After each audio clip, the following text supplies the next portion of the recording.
Sanhedrin Chelek, that page 110a. Let's bring up the page here. Hold on.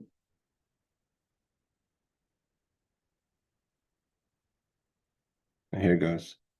We're in the middle of learning about the story of Korach, the rebellion of Korach in the desert after the story of the spies. Korach demanded to be a position of leadership. He was rebelling against hold on. He was rebelling against Heavi, holding page 110a. So he was rebelling against Moshe and Aaron's leadership. So we're middle of the story here. So it says that Vayikumu lifnei Moshe, they stood up, they rose before Moshe, V'anoshim mipnei Yisrael, and from the Jewish people, Chamishim u'masayim, 250 people that joined specifically this rebellion. And the Gemara says, Miyuchadim Shve'eda. They were distinctive people of the community. They weren't just anybody's. They weren't, so to say, like you say, low lives. They were respectable people of the community that rebelled against Moshe. Kriyei Moyed. What's mean Kriyei Moyed? So to say, they were able to read the time. Shahayu Yoidim la'aber shanim v'likvaya chadashim. They were studious enough, and they were Talmudic scholars to the extent that they knew exactly how to make a leap year and to establish the months, which are complicated laws. Anshe Shem, people with name, Shahayu lehem Shem b'chol olam. Their name was known all over the world, so throughout the world. So meaning to say that these were from the respectable people that rebelled against Moshe Rabbeinu. So the Torah continues, and the Gemara continues telling us the story. So when they came to rebel against Moshe, asking Moshe, everyone is holy. What's this idea that you and your brother have taken leadership? So it says when they came to Moshe, it says Vayishma Moshe, he heard, Vayipal alpanav, and he fell on his face. So the Gemara asks, Ma shmu hashama, what did Moshe hear that caused him to fall? So here we have this the crazy Gemara that says that Amar Rab Shmuel bar Nachmoni, Amar Rab Yonasan. Rab Shmuel, the son of Nachmoni, said in the name of Yonasan, Shechashaduhu mi'eshes ish. They cast accusations. They suspected him of being involved with other people's wives, with married women. What's the verse to support that? It says in Psalm 106, "Vayikanu l'Moshe b'machna." They were jealous of Moshe in the camp, and the word kina is the word used when there's a sota, when there's a rebellious woman. It says that the husband is jealous of his wife. And the jealousy, they're saying, was about Moshe, that they suspected the wives to have relations with Moshe. Well, Omer Reb Shmuel bar Yitzchak, and Reb Shmuel bar Yitzchak adds to this. Melamed comes to teach us. Shekol echad ve'echad kines ishtem Moshe. Each person went and told his wife, like the laws of Sota, I forbid you to be alone with Moshe. Kina is the term used for Sota. Shenemar, and here there's two explanations to understand this statement. Also, the timing is a little challenging.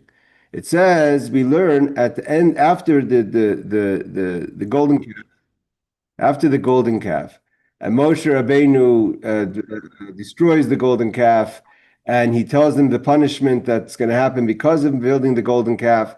The Torah tells us in Parshas Kisisa, it says Vayumoisha yikach es ha'oyel v'notelay mechutz l'machne. That Moshe took his tent, meaning his home, and he took it outside the camp. He moved his tent outside the camp. Now, if you learn Rashi and Chumash, that happened right away, and that only happened until the Mishkan, which means from 17th of Tammuz until Moshe came down and they built the Mishkan the following year, or Rosh Chodesh Nisan. So it's seemingly less than a year. But here the Gemara learns that there's two explanations. One is that he moved his tent out of the camp because they were suspicious that Moshe was having relations with their wives. So he said, if that's what you think of me, he moved out of the camp. Or another explanation is because he was kind of isolated outside the camp, and the woman would go to Moshe to ask him questions like everyone would ask questions. So they were suspicious. What's Moshe doing outside the camp? And also you have to remember that Moshe, we learned in the Parsha before, in I think it was Mahaloscha, that Moshe separated from Tzipora. So they were saying Moshe is no longer with his wife, and there's no possible for him not to have relations. So they suspect him with their wives. That's what the Gemara teaches us. So Rashi says, "Kina liishtai." What does it mean that they were jealous? But it means to say the laws of Sota. They would tell her, "Al tistri Moshe. I forbid you to be alone with Moshe." Kinu haini asro, because we know that we learn in the laws of Sota that when it says jealousy, it means that it's a warning the husband gives to the wife. So Rashi learns, like the explanation, but not to that because they were suspicious. Again, the timing is a little off. Because why is the timing off? Because if you learn Chumash and Rashi, so Moshe took his tent out after the 17th of Tammuz when the Jewish people built the idol, the golden calf, and it was only there until Rosh Chodesh Nisan, the following year when they built the Mishkan. And that was the Ohel Moed. That became the Ohel Moed. So you have to remember the way the Jewish people, nothing's changed in 3,000 years. The ideas haven't changed. So they were suspicious. They looked at Moshe, they bowed to him. The Torah tells us the story that when he would go to the Ohel Moed, they would see literally as Moshe went into the tent, the presence of God would come into the tent. But that didn't stop people from being suspicious. And at the same time Moshe was in the tent, he was having relations with their wives. So that's according to the opinion that he had the tent because that's what they're suspicious. According to Rashi learns that he left the camp because of that. So again, the story of Korach definitely happened after the building of the Mishkan. It happened after the story of the spies. So it's not, the timing is not exactly so simple. But here it says v'natulei michutz l'machna. So Rashi learns yotze michutz l'machna shleich shut yoid. Moshe got so offended that they were suspicious of Moshe having Hayeshuki on page 110a. We're continuing the story of Korach, that they were suspicious of Moshe of having relations with their wives. They said, if that's the case, adios. He moved his tent outside. He moved outside. So let's see, Reb Shlomo Dustin, I'm going to read some of the Mefarshim on the side that I have here. The early commentaries discuss the suspicion and ask what led the sages to arrive to this interpretation that they were suspicious. I mean, what basis? It says that Moshe heard and he fell on his face. What's the sign to tell us that because that they're suspicious of relations? Maybe there was other things they said. So some explain this is an allusion, as the sages say with regard to the verse, he who commits adultery with a woman lacks understanding, is lacking das. The one who assumes leadership over the community, if he is motivated by his own ambition and is not doing so for the sake of heaven, is likened to one who commits adultery. So it wasn't that he suspected him of having adultery. They suspect him being a person who has no das, is not taking leadership for the right reasons. This is the meaning of the statement in the Gemara that they suspected him of adultery. They questioned the motivation behind his assumption of leadership. So says Rabbi Chia Rafeh. The plain meaning of the Gemara is that the suspicion was aroused because Moshe's tent was pitched outside the camp. So this is not what Rashi says. Rashi says that he left the camp because of the suspicion. But there's other opinions that say that because his tent was out of the camp, that's why they were suspicious. And he stayed there alone without his wife because Moshe was separated from Tzipporah. And God told him to separate from Tzipporah. It says after Mount Sinai, it says, we learned this in the Gemara in many months ago, that Moshe told everyone to go back to their tents. God said, you stay with me. From there, Moshe knew he had to stay away from his wife. And that's what God tells Aaron and Miriam, that I told him to separate from his wife. Among those who went there were the women of Israel, because he had his tent outside, who came to seek the word of God.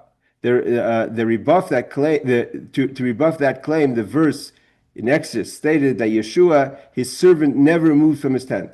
So the fact that he had an attendant always by his tent, and the Torah tells us that didn't concern anyone. So there's no way that Moshe was alone with the women, but they just were suspicious anyways. In other words, Moshe was never in a seclusion with these women, the Riyaf says.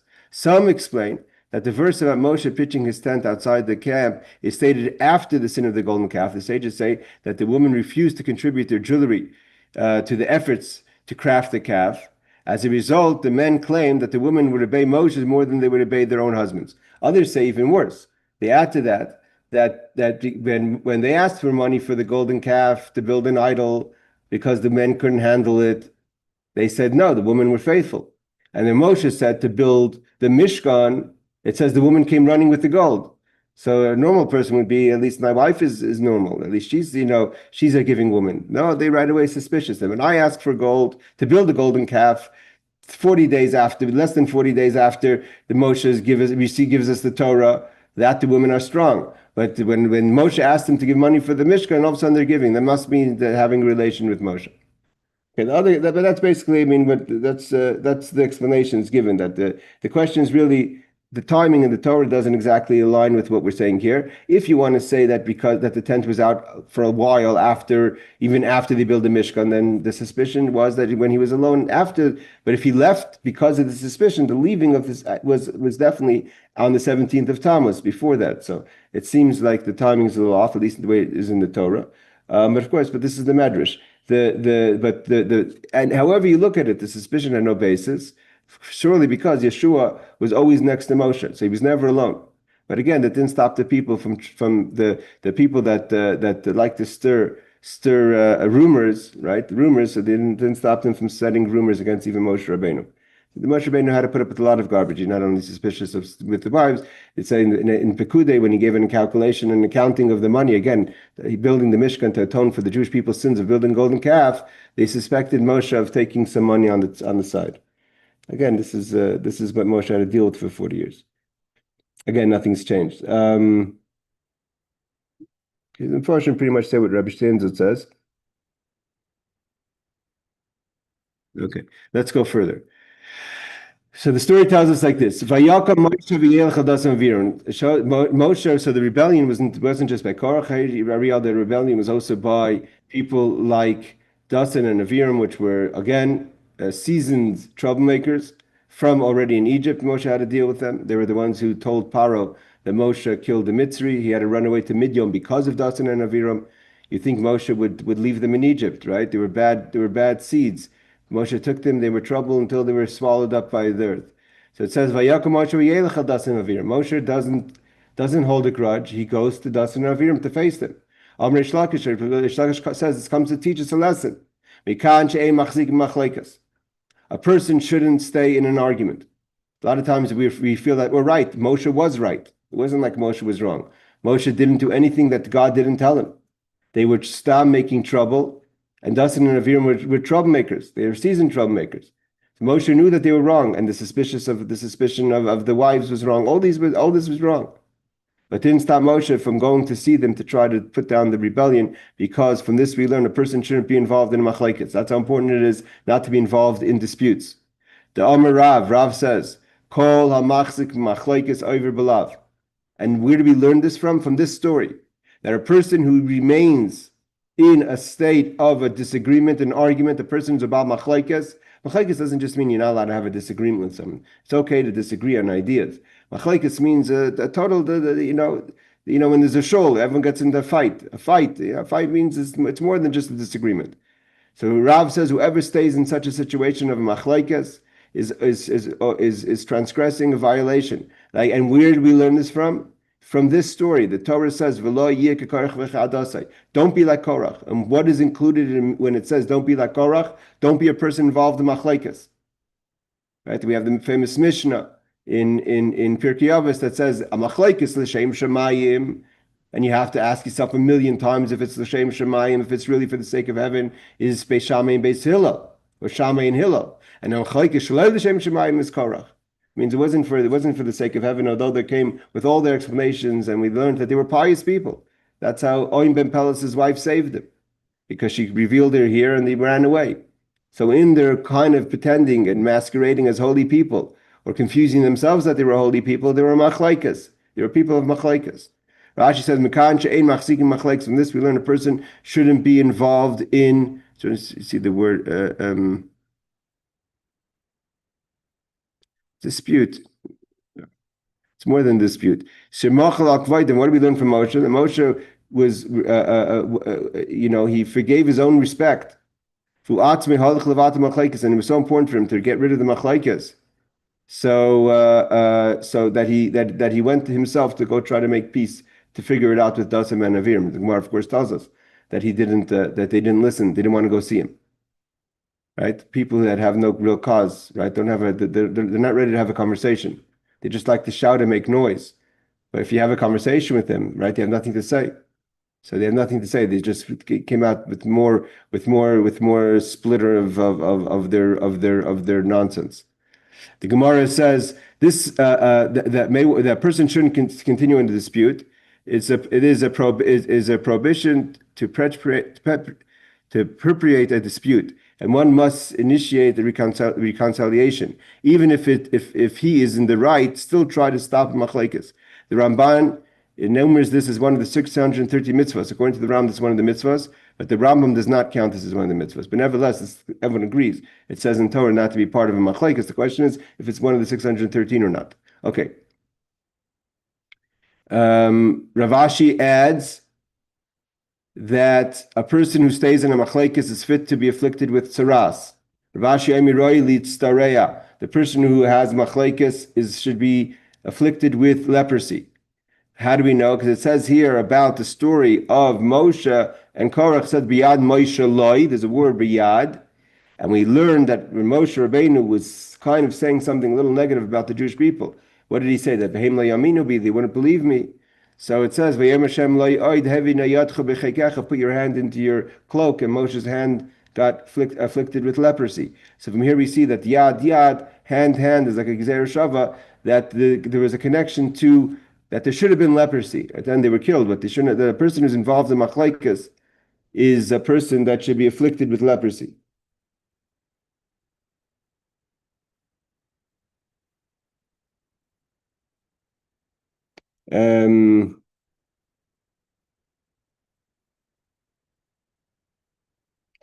We also find, by the way, it's not so simple. I'm not sure why they don't quote it, but we know that over here he brings down, the Marsha says that this verse that says you shouldn't be like Korach and is talking about specifically also a person is not allowed to argue on the kahuna, on the priesthood. If a person claims that why is Aaron the priest, which is really the story of Korach.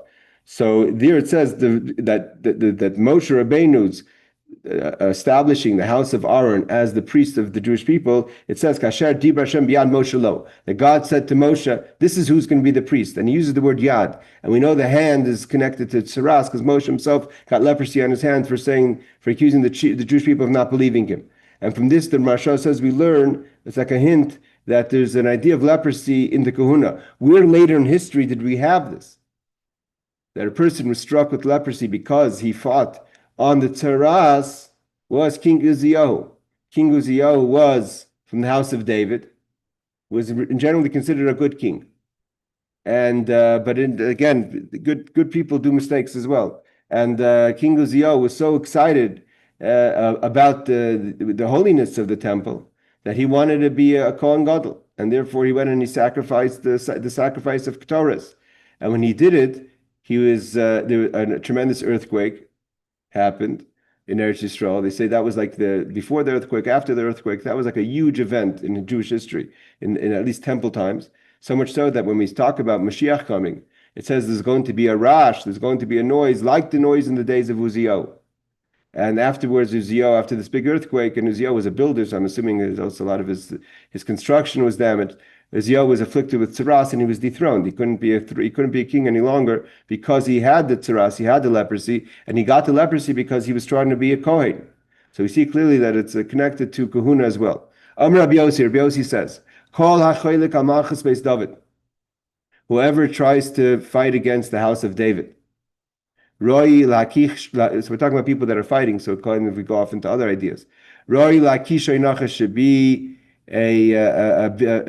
should be bitten by a snake, because it says vayizbach adoniyahu tzainu bakar umari im even hazay cheles. So cheles is the crawling creatures.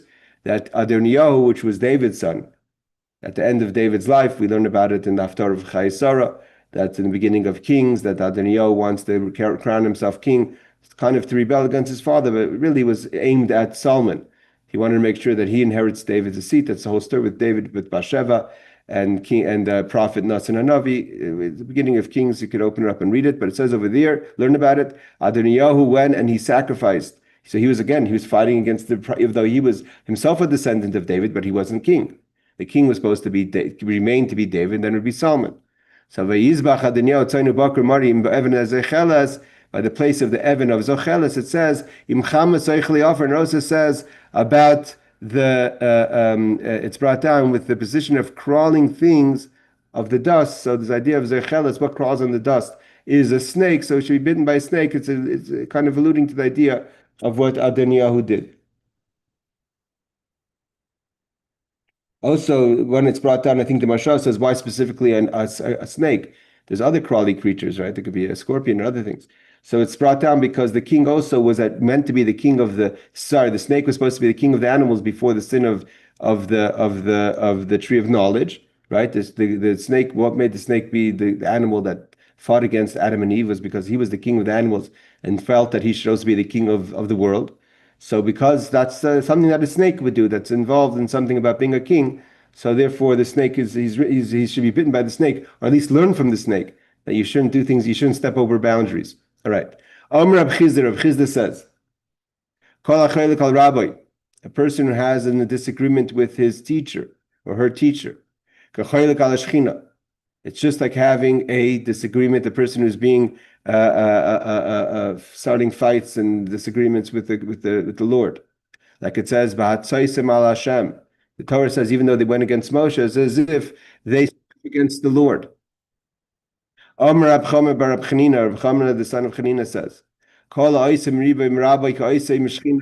He quotes another verse. How do we know that if a person gets into a disagreement, a fight, with his quarrel with his teachers, like a quarrel against Hashem? Shenemra says, "Hey, May Meriva, these are the waters of quarrel. These are the waters after Miriam passed away. These are the waters that Moshe Rabbeinu was challenged when the people came and cried about water at the end of the 40 years. Asherov bnei Yisrael Hashem, that they fought with Hashem. They didn't fight with Hashem; they fought with Moshe.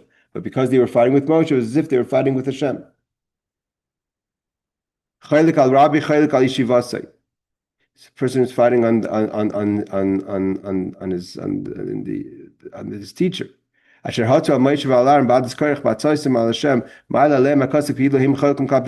they were fighting against Moshe and Aaron, but it says when they're fighting with God. Why? Because they're fighting with Moshe, they're fighting with God. Meriva is more a quarrel with words. So like they did words against Moshe. So it's like words against God.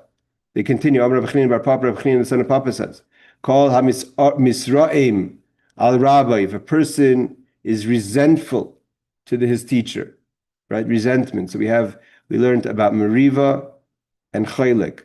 So Rashi says kind of a katata.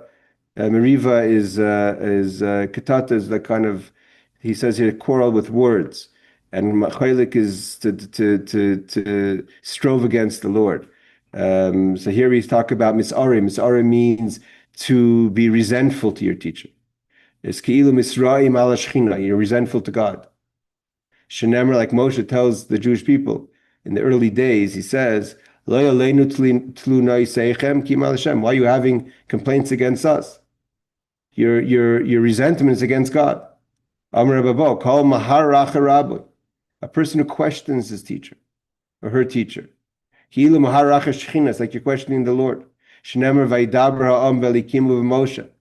The people spoke against God and Moshe. What's it means against God and Moshe? If you're speaking against God, then what do you have to add Moshe? Because they spoke about Moshe as if they spoke, because they thoughts, they questioned, so to say, this suspected their teacher. So it's as if they suspected Hashem. What does it mean, Misraim? A person who feels that your teacher is being achzari, cruel to you, right? Your resentment towards him. So sometimes a person may think God's being cruel to you. So if you think your teacher's being cruel to you, as if you think God's being cruel to you. Mahare mechapel of dvarim. Okay. He says, is suspicious of you're again, it's words of you're thinking about your teacher, that your mahar, you wonder if what he's doing is correct. So here he's going to bring down the Ramah. Hold on a second. He says, before we go to, it says over here, the Marsha says, the Yad Ramah, sorry, says, it doesn't mean that the people, when it says to call Maharach Rabbi, the person who questions, so to say, their teachers that question God. So it says, of course, the Jewish people didn't question God, but because they questioned Moshe, as if they questioned God. Also, what's the proof? Is if they if they question God, why would they question Moshe? Why would they, if they're already challenging the so to say the master? Why are they mentioning the student or the Eved, the servant? So therefore, we see clearly that it was focused at Moshe, but it was Hashem considered as if they were questioning him. Rabbi Steindl says, some explain the proof in the following manner. The fact that the verse mentions not only the sin that they committed in speaking against God, but also a sin against Moshe, right? That's the Adrama, indicates that the sins are equal. Were this not the case, only the more severe sin would have been mentioned. Rabbeinu Yonah of Lunal. Another explanation given is that it is inconceivable that the people would have doubted the divine presence. Therefore, when the verse says that they spoke against God, it is apparent that their speaking against Moshe is interpreted as they're speaking against the divine presence as well. Although they didn't mean it against God, but that's how God considered it. Okay, so this is kind of, we went off a little bit to this whole idea of people challenging their teachers to challenging Hashem, Moshe being challenged by the Jewish people, the suspicions they had of Moshe. Now we're going to talk about a little bit more about Korach himself. Korach is known as to be one, there's an expression, I don't know if anyone heard of it, there's an expression called Reich vi Korach. Before Rockefeller, or before, what is it, I know what they called, the Jewish family that's very wealthy. So they used to always say, rich like Rockefeller or rich like the other Rothschilds. Rothschilds. Thank you, Barbara. To be rich like the Rothschilds. So it used to be an expression, rich like Korach, because Korach was considered and also like a rich like Bloomberg, like Buffett. That's more recent. Yeah. So back in the day, it was rich like Korach. Yes, true. Yeah. Yeah. So it says it's an expression, Reich vi Korach. So what's the verse? What's the foundation? How do we know that Korach was rich? So the Gemara tells us over here. It says that we quote from Mishlei, I think. It says, Oisher Shamar leBa'alav leRa'asai. Wealth is kept for the owner, but leRa'asai, it's not for his good. Amish Lakish, what is this referring to? Is that Oisher Shakorach? His wealth kind of led him astray. The wealth of Korach. And it says about all the Yakum, what is the substance that were by their feet when they were swallowed up by the earth? So Amr Abelazar says, Adam. This is a person's money. Shemamida Ragle, that puts a person on their feet, or either really, or at least the person feels that there's something of stature because of their success. So Moshe also, the wealth of Korach is what was his downfall. Lira'asai. Why? Because he was wealthy and he wasn't happy with his wealth. He wanted more. Right? The person, one who has $100 wants $200. Reb Levi describes how wealthy was Korach. It says Masay Shloish Meis Prades, that he had a weight that carried 300 white mules, carried Maftechais Shel Beis Gnazav, that carried the keys of his treasure of Korach. Not just his treasure, but the keys of his treasure. V'kula aklide v'klipe de gilda, and they were all locks of leather. Some understand it to mean that locks of leather means that they weren't heavy, so he didn't need the Mercedes, the Hummer to carry the keys, but it was an expression of his wealth. Others say that the reason why he used Pradis Levanes, white mules, is because it's brought down in the Gemara somewhere. I forget where Rashi quotes it, that the kick of a white mule, you don't recover. It's very, very severe. So it's basically like a watchdog, So anyone who would try to steal Korach's wealth, they would have to face these mules that were very aggressive. Okay, but either way, we see that he was very wealthy, right? Like Korach. We'll see in a second where he got his money from. You wonder. He was a slave like everyone else. He was a Levi. He wasn't a slave because he was a Levite, but still, he lived in Egypt. But he came out Reich vi Korach. He was Korach. He was very wealthy. He had all these mules just carrying the keys of his safe. It says Iklide is the mafteches, is the keys. V'kalufa is minalim, is the locks. It says the gidlei kulam hamafteches v'aminulim shal or hayu. The keys themselves and the locks were made of leather. So they were vaf b'kein hayu shleish meis prudes toines. So even though they were light, leather's not heavy. It's like it was metal. But he still, he was so wealthy that, he had this whole entourage of, imagine in the desert, you have 300 mules just carrying the keys of Korach. Lashon acher degalta letzorich sakim hamitzarfim v'kisin shalar hayu. Yeah, but he had sacks made out of leather. But either way, he was carrying. It shows wealth that he had in abundance. Ikli is keys. Glida is leather. Aklidi is also keys from a Greek word. Okay. So we see basically that he had a lot of money, and because of that, again, the money didn't help him. It didn't do good for him. The Rashbam, Rashi's grandson, says the number 300 is not, it could be a bit of an exaggeration. He says whenever you see the number 300 in Shas, it's just to make a point, but the point has been made. He also quotes the Gemara Chulin that says that the reason he had them carried on these white mules is because, like I said, anyone who gets a kick from one of these mules will never recover. So therefore, basically, they were like watchdogs. Okay, Amr Rab Chama, it's the famous Gemara. Gemara says, I think there's this whole Likutei Torah on this from the Alter Rebbe in Parshas Vayechi or Vayigash. It says, Amr Rab Chama ber Rab Chananina. Rab Chana, the son of Chanina, says, Shalosh matmani esitim Yosef b'Mitzrayim. It says that Yosef gathered all the money of the world. So Yosef was himself super wealthy. Yosef a tzaddik. We're talking about Yosef, the son of Jacob. So there was a famine in all of the world. Everyone came and paid whatever the price was. They gave everything. Everything was given to Yosef. So Yosef had 3 treasures, and he hid all 3 of them. Achas niskal Korach. So now we have the answer. Where did Korach become wealthy from? He found one of those 3 treasures. So he became super wealthy, right? He had 1/3 of Yosef's wealth.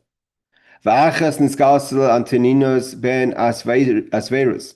The famous Antoninus, which was the Caesar in the time of Rabbeinu HaKadosh. You know, it says that Shnei Goyim beVitnech. Rashi says that when Rivka comes to ask Shem, her great-grandfather, why does she have this child inside her that's kind of running all over the place? In the shul he runs, to the house of worship he runs, to the house of Avodah Zarah. So the answer is, he said, you have 2 people inside you, you have twins. You have Yaakov and Esav. Yaakov's going to go to Torah, Esav's going to go to the house of idol worship. Yaakov's going to be a studious person, Esav's going to be a murderer, right? So but the Rashi also quotes Shnei Goyim is also referring to Rebbe and Antoninus. The Rebbe and Antoninus were the 2 wealthiest people of their time. And so Rebbe was, of course, the author of he was the Nasi, the house of the Nasi, and he was the descendant of Hillel. And he was very good friends with Antoninus also. It says, why was Antoninus close to Rebbe? It says that when Rabban Gamliel, which was Reb Shimon ben Gamliel, he was the father of Rebbe. When his wife gave birth, because they were the house of the prince, they were close to royalty of Rome. And at that point in the Dor Shema, it was after the uprising of Bar Kochva, one of the things were that they didn't allow for circumcision. So they circumcised Rebbe, but they didn't want him to check. So they switched Rebbe and the babies. Antoninus went to the wife of Reb Shimon ben Gamliel. He was a baby. And Rebbe went to the wife of Antoninus' mother. So to Antoninus' mother. So because he nursed from Rabban Gamliel's wife, Reb Shimon ben Gamliel's wife, so he had a taste, so to say, of holiness. So he gravitated to Torah. According to some opinions, Antoninus converted later. But he studied Torah with Rebbe. So either way, how did Antoninus himself become very wealthy? They say he was super wealthy. He found the second of the 3 treasures that Yosef hid. And the 3rd treasure, this goes to show you that Korach can't be taken so lightly. Neither can Antoninus be taken lightly. Because when are we going to find the 3rd treasure of Yosef? So we're not just talking about a physical, material treasure. There's something holy about this treasure as well. Obviously, it belonged to Yosef Tzaddik. We know that Yosef was even greater than the fathers in his gathering the sparks. That all the work that had to be done in Egypt, most of it was done by Yosef. So all the sparks of holiness that was in material things was found by Yosef, and he hid it. One was given to Korach. Korach was overloaded with money and holiness. Right? You got overwhelmed with holiness. And therefore, but didn't do him well. Antoninus was a righteous person. But the 3rd treasure is going to be revealed to the Jewish people, to the tzaddikim, to the righteous in the coming of Mashiach. So V'achas, the 3rd one, Genuzal tzaddikim lasad lavi. Rashi, so Reb Steinzal says, who's Antoninus? Again, we have a lot of stories of Antoninus and Rabbi. So perhaps it's reference here to Antoninus, son of Septimus, that better known as that Palkton, Carcelia, I don't know, who reigned in Rome during the years 212, 217. He's renowned for granting citizenship to the residents of all provinces of the empire. In addition, he was known for spending enormous sums of money. Obviously, he found one of the treasures on gifts for his soldiers and on lavish buildings. So he was a very wealthy king. Where did he have his money from? Now we know he had his money from. He found one of the three treasures of Yosef. Now this is where because Korach is not to be taken, so to say, so literally. First of all, we learned that Korach saw greatness coming from him. Like we learned Yeravam ben Nevat, right? We said Yeravam, the son of Nevat saw greatness. We had the whole Gemara we learned in that. People that saw greatness in their descendants. Korach saw greatness in descendants. He thought it meant him. Who was it? Shmuel, the prophet. Samuel, the prophet, the one who anointed Saul as king and David as king. So Samuel is a pivotal part of the Jewish history. Aside from being in part of the tradition of Torah and a great leader in his own time, he establishes the house of David. Aside from all the other things that he did in helping the design the Beis Hamikdash, all the Levites we learned today in Rashi. Everyone opens up Chumash Rashi today for Wednesday. You see that the Levites, their scheduling was all scheduled by Shmuel, Samuel, and David. So Samuel, he saw Samuel, right? Shmuel. So he saw greatness coming from him. And where did this greatness come from? Because Korach had greatness. It was misplaced.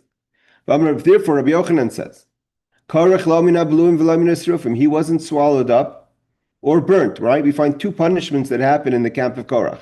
One is the whole camp was swallowed up. Moshe says God should open up the earth's mouth and swallowed up. The 250 that tried to sacrifice, they were burnt.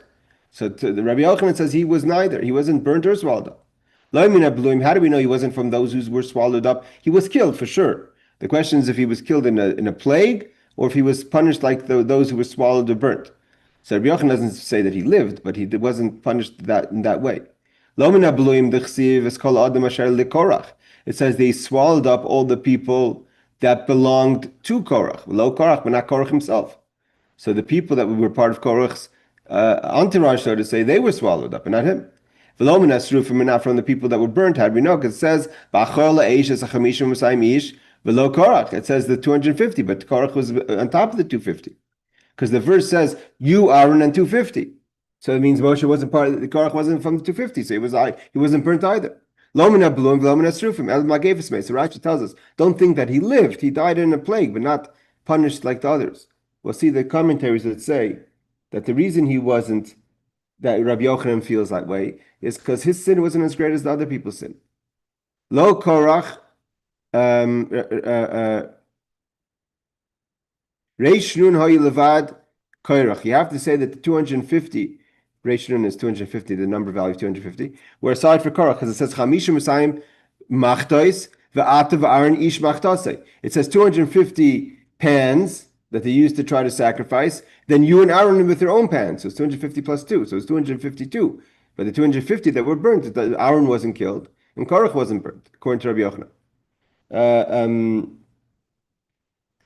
So, yeah, because it says so. He says over here, the reason that Korach was not punished with the others, according to Reb Steinzatz, quotes, of the Ein Yaakov, that Korach himself did not sin to the extent of the members of his assembly sinned. Why? Korach erred that he deemed himself worthy of leadership, something that cannot be said about the members of his assembly.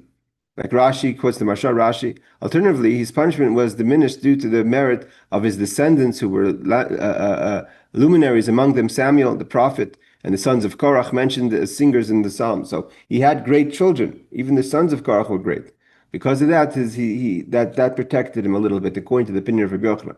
But the Mishnah disagrees with Rabbi Yochanan. Masni Satana, the Brisa learns that Korach min asrufim umina bluim. He got both punishments. He was both burnt and he was consumed.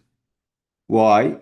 Because according to the commentaries, that if he would just be burnt, then the people who were swallowed would say, he started the whole thing. Why does he get burnt and not swallowed? And if he was just swallowed, the people who got burnt would say, why did he get swallowed and not burnt? So he got both. How he got burnt, the Medrash says that a bowl of fire came and pushed him to the opening of the ground.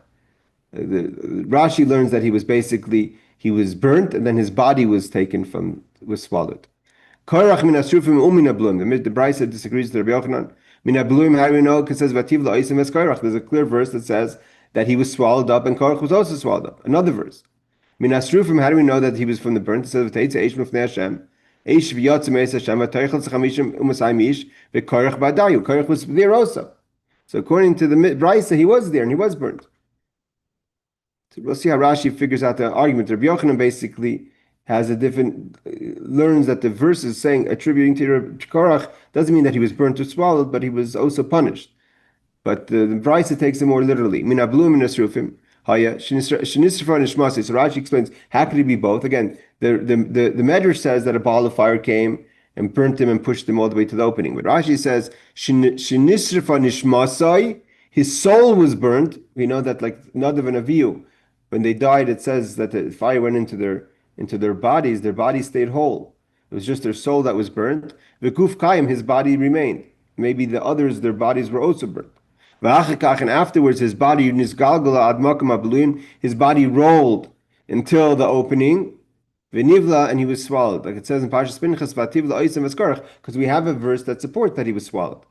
Imam. So Rabbi Yochanan, who quoted an earlier verse that says that those of Korach, meaning not Korach himself, so what is he going to say? Lo min abluim, lo min asrufim. He puts the pause in the 250, and Korach with the people that were killed in the plague. So he was killed in the plague, but not in the swallowing. V'korach ba'adayu, min d'chsiv v'terchas chamishim masayim ish, ma'akriv akteris, v'korach ma'akriv akteris havet, d'chsiv chamishim masayim machtis atev aron, ish machtasei. V'inam v'es l'rabis korach imarim. So Rash says either because that everyone was burnt besides Aaron, or the fact that it says S is to add the like it says v'toichel es hachamishim u'masayim. The S is to add Korach was also es l'rabis. We have that in Torah. Like there's a kabit es avicha v'esim echa. It says honor your father and your mother. So the S is to teach us achim hagadol. A person should honor their older brother as well. So we have a drasha, we use the S. So it says es Korach, es chamishim masayim ish. Who's the addition to the 250? That's Korach. Min asrufim min abluim. Rashi, the Reb Steinzat says, again, so the Medrash says over here, again, that the reason why he had to get both was because like this, no one should say that he got off easy. He started the rebellion. And Medrash explains that this was done, not like Rashi, so that both of these burnt, both those who were burnt and those who were swallowed would be unable to complain that Korach, who caused them to sin, was not among them. The Medrash explains that he was burnt among those who burnt the incest, and the fire rolled him to the opening of the earth where he was swallowed. Okay, Rashi says that the difference was soul and body. Omer Rava says, continue.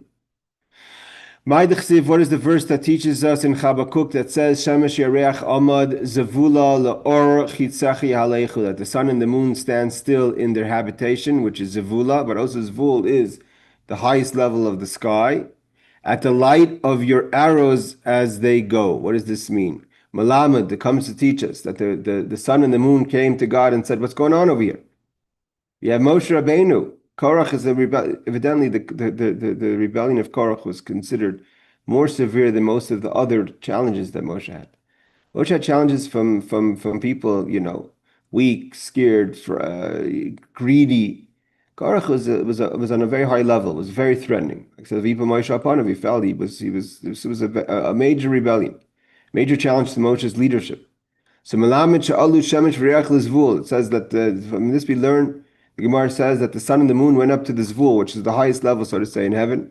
They said to God, Master of the universe, if you're not going to make right, so to say, to the son of Amram, referring to Moshe Rabbeinu, whose father was Amram, then, if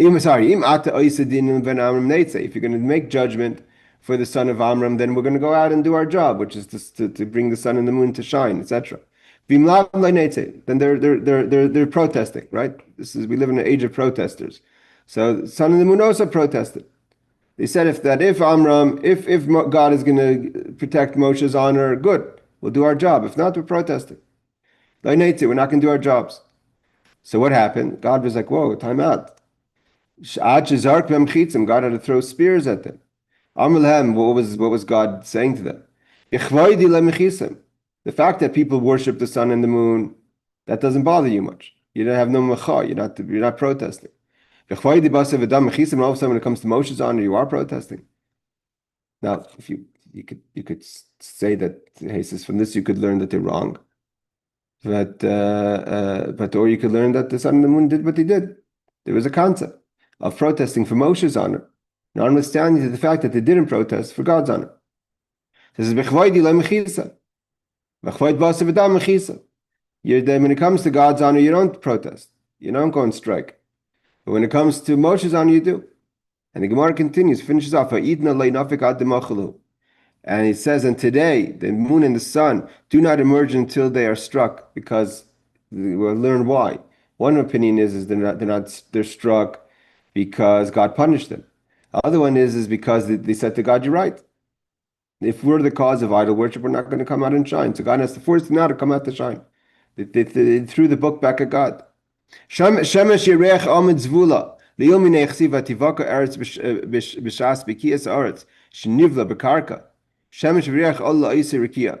It says when the ground opened up and swallowed the people before that. So it says the sun and the moon went up to the part of the sky, which is called Zvul. Shishmoy Zvul. V'Amar Kadosh Baruch Hu means he reached the high point. And he said to God, that if you're not going to fix what's going on over here, you're not going to show retribution to Korach for what he's doing, we're quitting. We're not going to go out and give light to the world. So God was upset at them.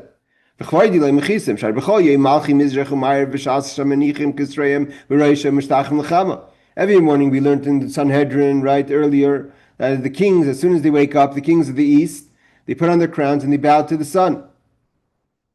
They worship the sun. So Rashi says, nowadays they don't come out until God, so to say, throws the spears at them. So say they were punished. Hamakim Kain, Shemati. This is what I heard. So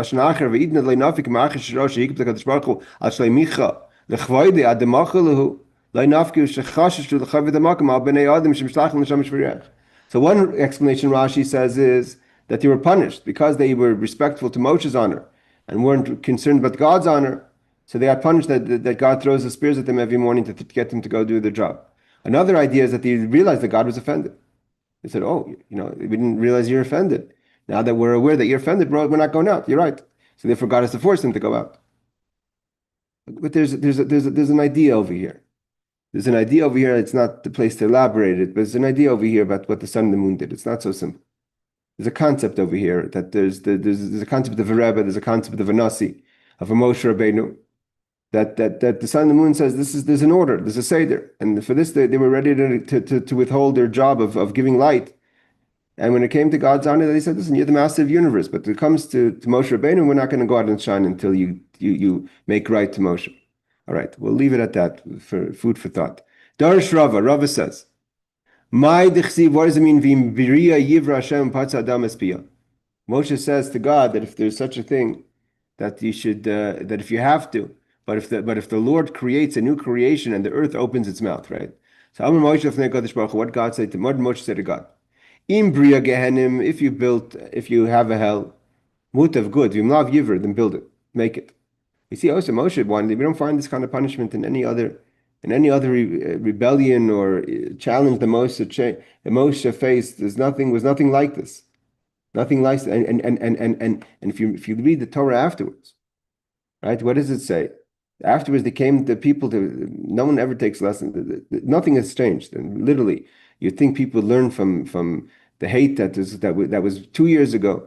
Is back happening again now. The same things that we dealt with Erev Rosh Hashanah 2023 is we're dealing again now. No one learns anything from our mistakes. So the rebellion of Korach came out, and the Jewish people see the world. The ground opens up, the fire comes in. They had the staff that showed clearly Aaron's the leader. And what they say, Ata Mesim as Adas Hashem. You went and killed God's people. Another plague. But we see that they were called God's people. That Korach was something. This was a very vicious story because of the greatness of Korach. So Darish Rava, so he says. So here he says that God. He tells God, if not, creates a new type of hell. If you say that God should actually create a new hell. There's nothing new in the world. Right? King Solomon says, there's not this idea, nothing. The idea of Ein Chadash Tachas Hashem, which is nothing new, is not just that God doesn't recreate new things, but nothing's changed. People haven't changed. Our attitudes haven't changed. Same, we deal with the same issues over and over and over again. Just they manifest in different clothing, different ideas, but it's the same ideas over and over again. El Kroive Pischa means that he says if it's not near, move the opening here. Right? They say there's a Rabbi Steindatz. We're learning Rabbi Steindatz's Talmud, his explanation of the Talmud, his translation of the Talmud. So when I first came to Israel, so there's a place called, it says that King Chizkiyahu, by his father, was sacrificed to the. Remember, we learned about he was sacrificed to one of the idols by Gay Gehenim, by the opening of Gehenim. The opening of Gehenim. There's a concept of the opening of hell. Where's the opening of hell? So this Rabbi Steinzot says it's on the way. What's today it's in the valley of Gehenim. It's still today called Gehenim, which is by Sultan's Pool.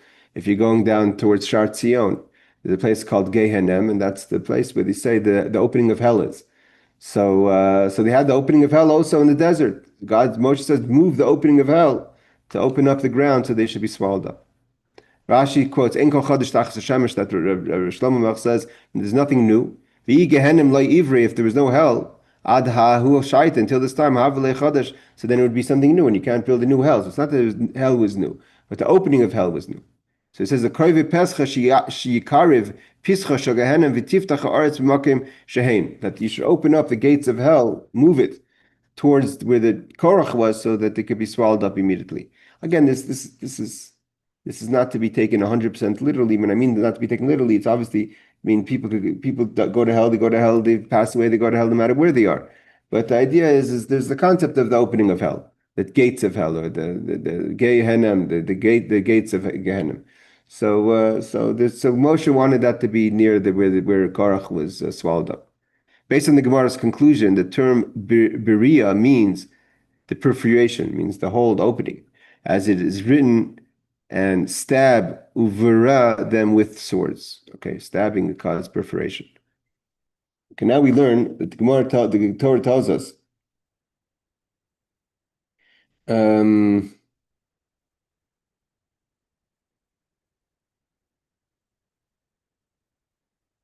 Okay, there's just to back up a bit about the sun and the moon.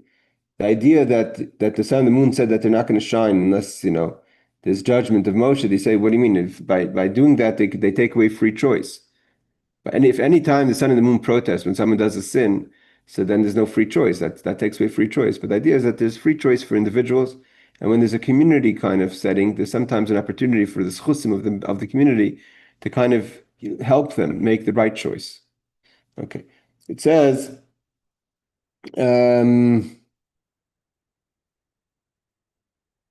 Hold on, let's get over here. Okay, now we're going. The Torah continues. Let's just finish off over here. The Torah continues later in Pinchas when it talks about counting the Jewish people. It says Ubnei Korach lemesu, that Korach's children didn't die, but the Torah says clearly they did die. So what does it mean that the Bnei Korach lemesu, the children of Korach didn't die? Tani Moshe Rabbeinu. We learned from our teacher. Second, let's see if anyone quotes who that is. Doesn't say what that is. I'm not sure if that means Rebbe or Rav. The Mokim is Batzer Lehem Begehenim, that they had a special elevated place in hell. Someone once told me that there's a Rashba that says that the ground that they weren't swallowed means the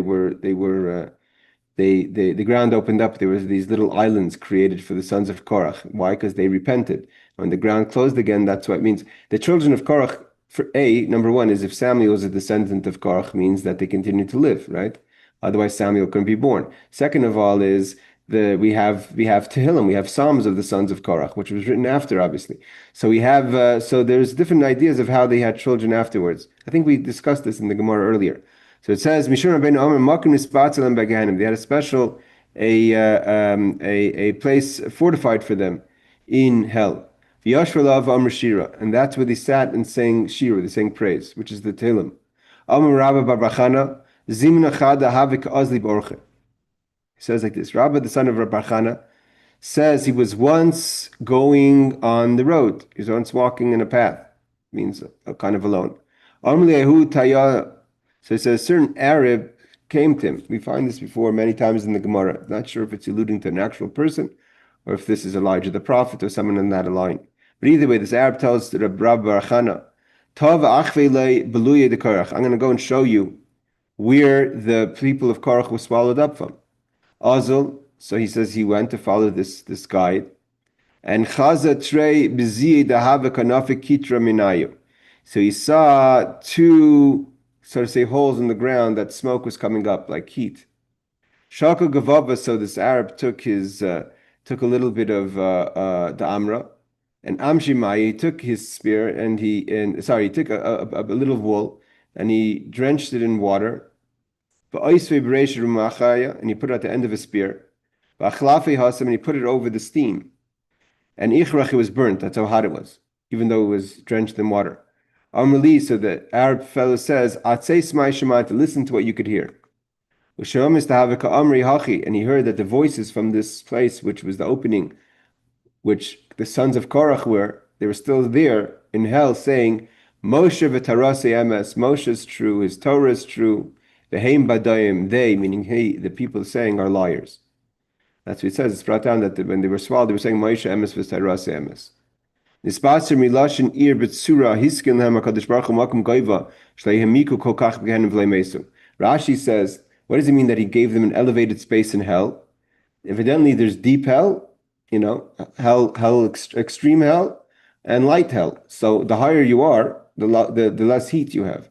Nevertheless, that was still hot because it burnt the wool of this Arab's that the Arab put over the opening. But nevertheless, it wasn't as hot as other places in hell. And it says, so he made a higher place. So they shouldn't get so deep in hell, and they didn't die because of that. Taya Seicha Yishmael. Rashi says, what's a tire? A Yishmaeli is a reference to an Arab's merchant or a traveler. He went and showed them where Korach was swallowed up, to Rabbi Bar Bachana, right? Who was this? Rabbi Bar Bachana. Rabbi Bar Bachana, I believe, didn't live in Eretz Yisrael. He lived in Bavel. But he saw a hole in the ground that smoke was coming out. He took a little piece of wool. He soaked it in water. Here it says that every 30 days they go back to hell. Kind of there's a process. They recite praise to thank God for the fact that they did not die. That's what the Yavit says. Although it is said in Medrash that they initiated the argument, they repented and gained an atonement. Okay, so therefore, let's go. We have 2-3 more minutes. Let's just finish this little piece. Hold on, just go to the end of the page, the beginning of the next page. Amrlei, so he said, the Arab said, Kol tlasin yomim mahadilu gehenim kibasib b'tei chalachas. So every 30 days, the Gehenim returns to them like meat in a kalachas, is a very hot pan, a cooking pan. And they keep on saying, Moshe is true, his Torah is true, and they are liars. Every 30 days, hell comes back over here. So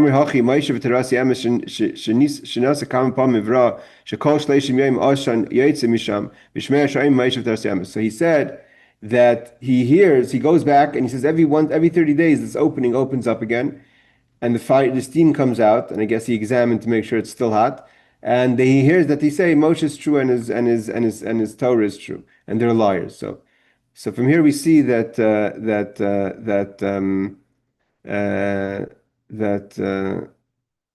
we can't finish the piece of Gemara. We'll have to finish the next piece of Gemara next week about the generation of the desert. But so they did tshuva. The children of Korach did tshuva. Again, I'm not sure after the himself, maybe Shuk, you have a better memory than me in these things, in all things. But I think we learned about the sons of Korach, how they had children. I think that was about Hanani, Mishael, Azariah, maybe. But that they had children, obviously the Gemara says clearly Shmuel and Navi comes from, we learned that Shmuel Navi comes from, Rabbi Steinsaltz quotes Shmuel and Navi comes from Korach, there's the Bnei Korach, but nevertheless they got punished, but not to the extent, and they survived this whole ordeal because they did tshuva, and they acknowledged Moshe's rule. The next piece, we're going to just go into the next piece next week, which talks about the generation of the desert, the question if they had